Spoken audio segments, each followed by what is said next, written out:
This is a 2017 Honda CRV. I'm going to show you how to reset the maintenance lights and all that stuff that comes on. So you want to turn the vehicle on and press the home button.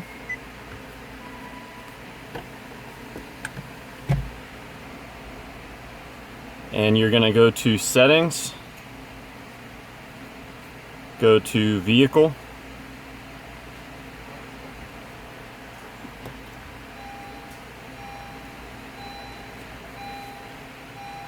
and what you want is in maintenance info.